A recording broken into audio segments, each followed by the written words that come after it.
নমস্কার, আবারও চলে এলাম নতুন একটা ভিডিও নিয়ে। তো ভিডিওর প্রথমেই দেখতে পাচ্ছ একটা মাছের মাথা। তো এই মাছের মাথাটা দিয়েই আজকে করব বাঁধাকপি রান্না। তো বাঁধাকপিটাকে প্রথমবারে কড়াইতে একটু জল দিয়ে তার মধ্যে বাঁধাকপি আর ছোটো ছোটো টুকরো করে রাখা আলু দিয়ে নুন দিয়ে সেই বাঁধাকপিটাকে ভাপিয়ে নেব বা একটু সেদ্ধ করে নেব। এবার দেখলাম বেশ ভালোই সেদ্ধ হয়ে গেছে। তো এবার আমার মিনি কিচেনের ছোট্ট ছাংটাটা দিয়ে এটাকে একটু একটু করে ছেঁকে ছেঁকে বাঁধাকপিটা তুলে নিলাম।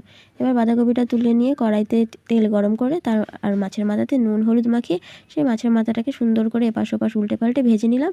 আর খুন্তিটা দিয়ে মাথাটাকে একটু ভেঙে চুড়ে নিলাম যাতে একটু ভালো করে ভাজা হয়, আষ্টে গন্ধটা জানি না থাকে। তো সেইভাবে মাথাগুলোকে তুলে নিয়েছি। এবার কড়াইতে জিরে ফোড়ন দিয়ে কিছু আলু ভাজা আর কিছু আলু সেদ্ধ, তো এই আলুটাকে একটুখানি হালকা করে ভেজে নিলাম, শুধু কোনো নুন হলুদ ছাড়া নর্মাল ভেজে নিলাম। এবার ফোড়নে দিয়ে দিলাম তেজপাতা।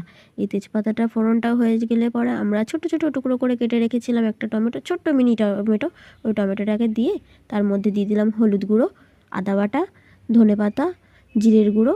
জিরে গুঁড়োটার মধ্যে ধনেও ছিল, ধনে আর জিরে একসঙ্গে ভেজে হালকা করে গুঁড়ো করে রাখা ছিল, ওটা নুন দিয়ে এবার এই মশলাটাকে ভালো করে কষিয়ে ভেজে রাখা আলুটা দিয়ে দেওয়ার পর বাঁধাকপি রেখেছিলাম যেটা ভাপিয়ে, ওই বাঁধাকপিটা দিয়ে একটু ভাজা ভাজা হয়ে এসছে। এবার আমরা ভেজে রাখা মাছের মাথাটা দিয়ে ভালো করে নেড়েচেড়ে সুন্দরভাবে রান্না করে নিলাম। এটা